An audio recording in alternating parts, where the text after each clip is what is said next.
Hi, I'm Maddie, and welcome back to Diaries of Farmhouse.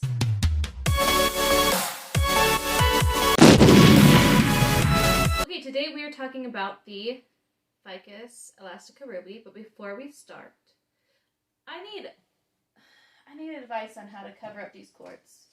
So this cord over here goes to the humidifier that's up there, and then this cord goes to the grow light. But when I'm filming, I hate the way it looks. So give me some suggestions on how I can cover that up. I did think about putting like a shelf behind me so that I could put plants back there, but let me know what you think. Or maybe I should hang air plants back there. I don't know. Let me know in the comment section below what you think I should do to cover those up. Additionally, thank you for coming to my channel. I appreciate it. And if you enjoy my channel, go ahead and give it a like and subscribe. It means a lot to me and it allows me to continue making more content. So, this is the Ficus Elastica ruby. I do not have a burgundy. I do have a lot of other ficuses, but they are not the elasticas. Excuse me. But I do have these two guys here. So, I think it was this last week I posted about my Ficus Elastica on Instagram and asked you guys if you would want to see a video talking about them and how to propagate them. So I just have this little baby here. I was thinking about cutting it down to just one stem like this so that all the growth would go to that one branch. I might leave like a couple and cut these little babies off so it's like this. But that was my question on Instagram, and you guys decided that's what you wanted to see, so here I am. I want to start with the history. There are a few different kinds of Ficus elasticas. This is a ruby. The Tonique does not produce these pink leaves. It just has the light green and white leaves. The burgundy is like a dark, almost black color. And then there's another one that is like a dark green. I can't think of the name of it right now, but if I remember, I'll put it up above. So there's a lot of different kinds.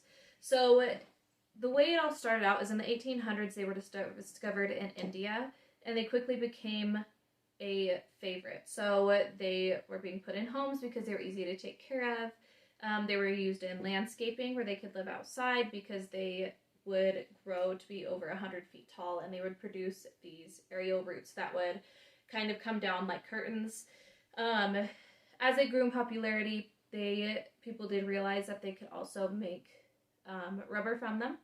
So in the early 1900s, people started to use the sap to create rubber. Another cool thing I learned when I was looking these up is in Southeast Asia, they also will use the roots. They will train these aerial roots to create like living bridges. So that was pretty cool. It doesn't damage the roots because the aerial roots are being trained to grow that way.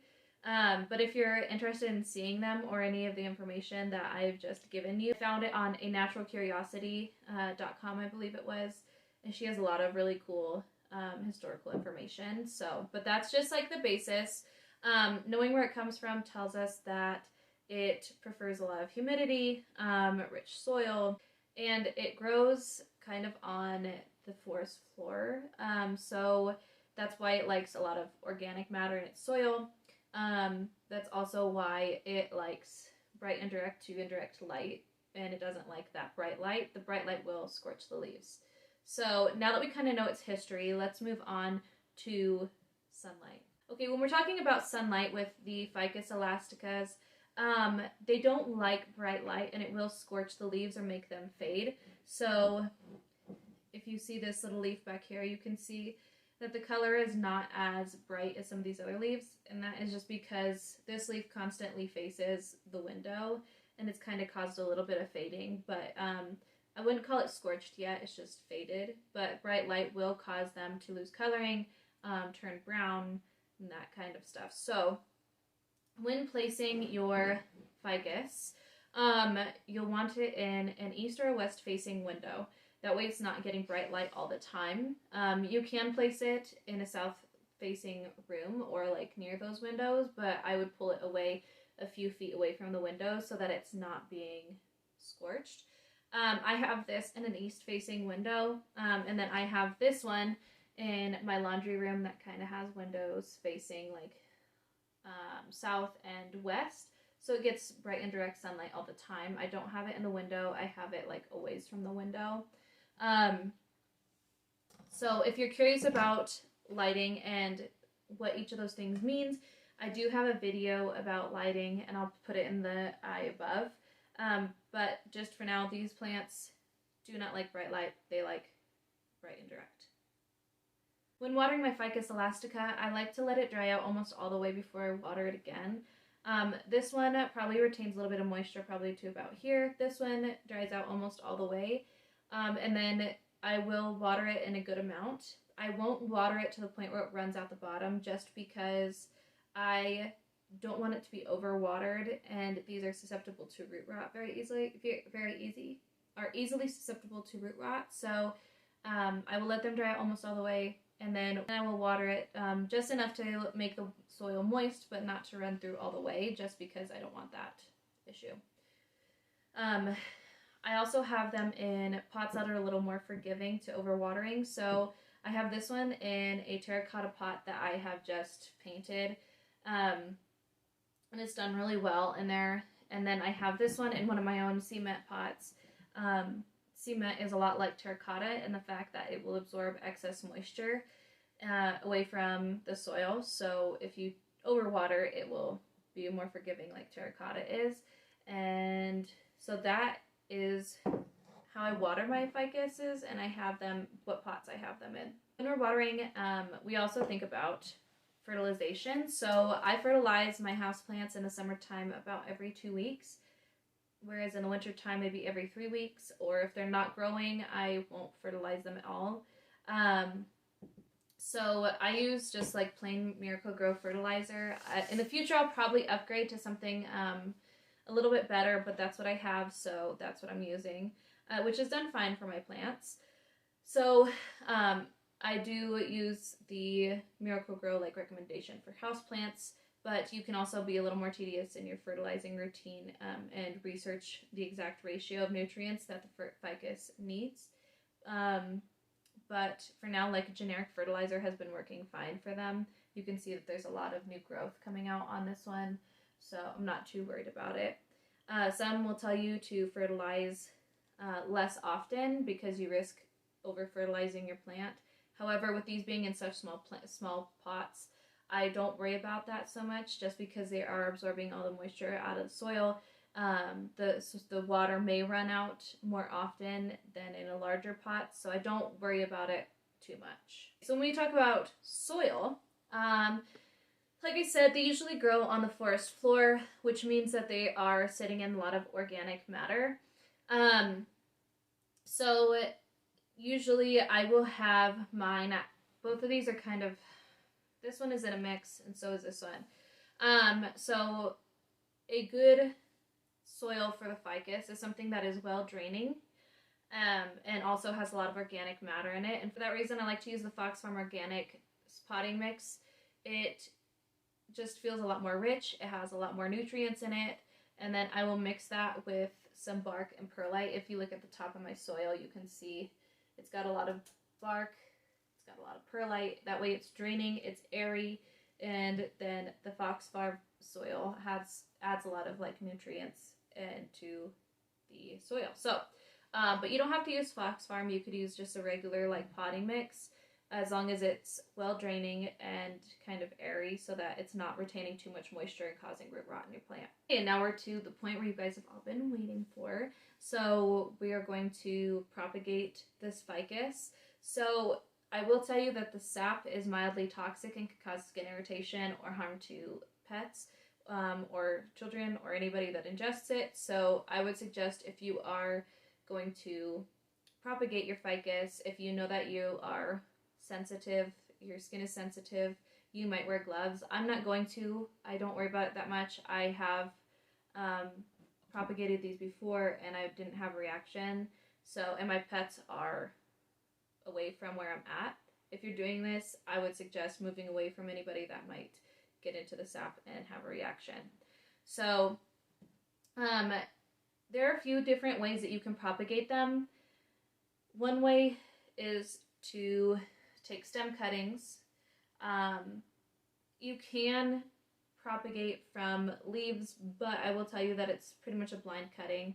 If you propagate from the leaves, they will not produce another plant. Some people have had luck with that. Every leaf cutting I took, it did produce roots, but it didn't produce any new growth.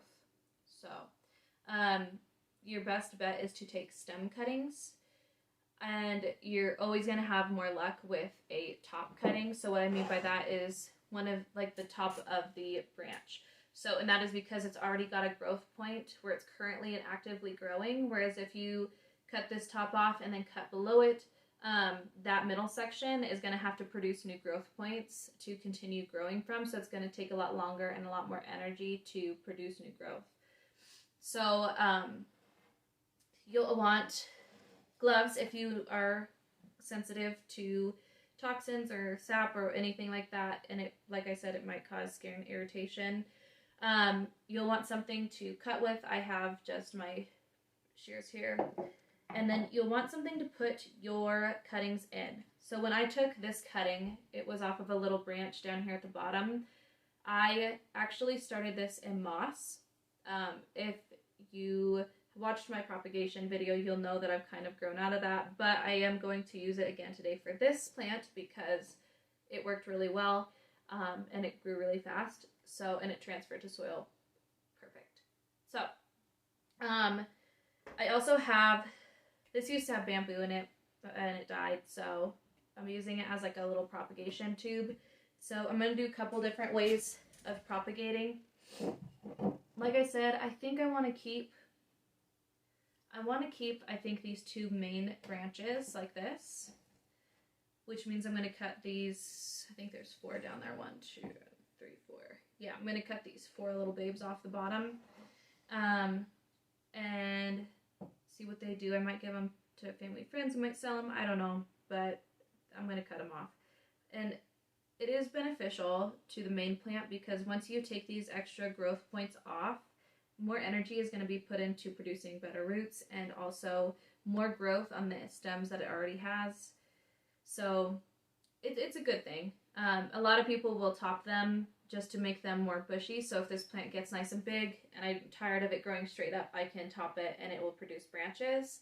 I'm not quite ready for that yet, but I am ready for it to produce a little more growth. So I'm going to take my shears.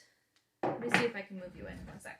So hopefully you can see a little better what I'm doing here. So I have this container with moss in it. This is just like moss from Lowe's. You can get better quality moss online, I'm sure. And I've put some filtered water in here. I'm just kind of like squeezing and breaking up these larger pieces and allowing the moss to absorb the water, and then I will squeeze out the excess moisture. Basically, you want it all to be saturated and kind of moist like that.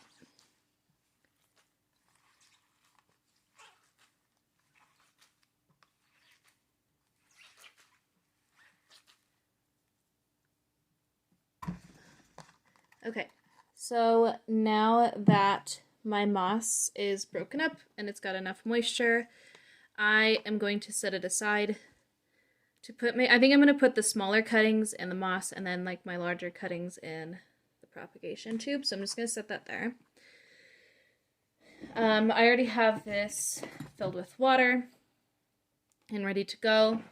And now I've got my ficus here. So if I'm looking at my ficus, I'm going to look for places that there might be nodes, which I think I might have just broke that already, but so I'm kind of looking around the stem and feeling. So I do see there are some down here at the bottom. So you're basically looking for, if I can get it in the screen, like little bumps, right? And if you feel them, they're kind of bumpy, they kind of stick out. Those are most likely going to be my nodes, and the best place to cut these little branches off. So I'm going to take my shears and I'm going to look, move some of these dry leaves here. And I think I'm going to cut like right there. I'm I'm just going to set that aside. You can kind of see the sap coming out the bottom. I'm going to do that for all of them. It's kind of nerve-wracking cutting back a plant like this, but it's usually for the best. Now I'll have plenty. Okay, so now I'm left with my 2 branches. They look kind of funny, but they'll look better when they get bigger. So I'm going to set those aside. And now I have these little guys. So when I'm looking, you don't see very many like nodes up here at this green part, but I do see some down here. Oop, I'm not even in focus. Right there. Come on. Here we go. So I think these little guys I'm going to put in moss, and then I think I'm going to take this bigger one and put it in the water. If you had a bigger branch, you could probably divide it into sections, but these being so small, I might not do that.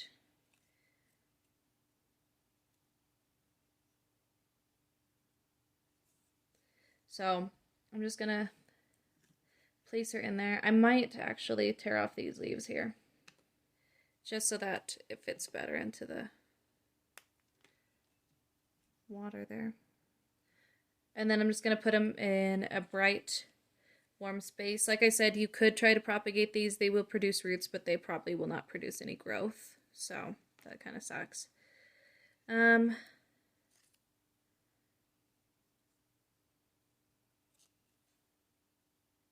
Again, I don't know if I'm going to cut this into smaller pieces just because I don't think there are enough nodes to break it into smaller parts. So I am going to put it in the moss, make sure it's wrapped around. I'm going to do that for all these little pieces here.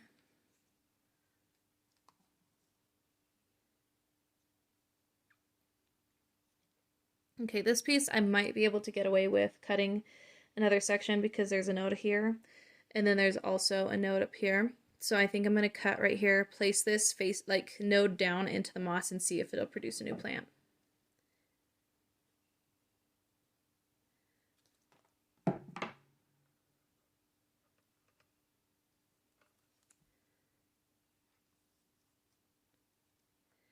Okay, and then what I like to do when I'm propagating in moss is take some saran wrap and cover my cuttings so that it traps the moisture in. So let me go get some saran wrap. Oh, now I've got this really messed up piece of saran wrap because, well, I hate saran wrap and I was too lazy to cut it. So, and then I'm just going to gently put it over the top, kind of like wrap it around so that these little cuttings have enough moisture to produce roots. It doesn't have to be perfect because you'll want some airflow in there anyway so that they don't rot. And now I'm going to either put this in my greenhouse or I might put it on the heat mat that I have by the window where I have seats, and then just wait. Okay, now that's pretty much all I have for this video. I have a kind of naked looking Ficus ruby. I kind of regret cutting off one of these big stems, but I think it'll look better when it starts to grow a little bit bigger. And I also have all these little cuttings now, so when they produce roots, if I don't like the way it looks, I could always plant them back in there and they'll have their own root system, so I'm not too worried about it. But thank you for watching this video. I hope you enjoyed it. Please hit the like and subscribe button to see more videos like this one. I hope to continue producing the plant profile series where you can get all the information you need about the house plants that you have or you want. If you like my content, you can always head over to my other socials, which is at madd.plants on Instagram, or our shop page where you can find pots like this one. We also have larger ones, and we have a lot more to come, such as home decor and more macrame hangers. So We also, in March, will be selling plants again. So if you are looking forward to that, over there and follow at diariesoffarmhouse.shop. You can also go to our website, www.diariesoffarmhouse.com, and sign up for our newsletter so you don't miss any new product launches, sales, or discounts that are happening around the holidays. So thank you for hanging in through this video. It's probably going to be a long one, and I thank you for your support. Have a great day.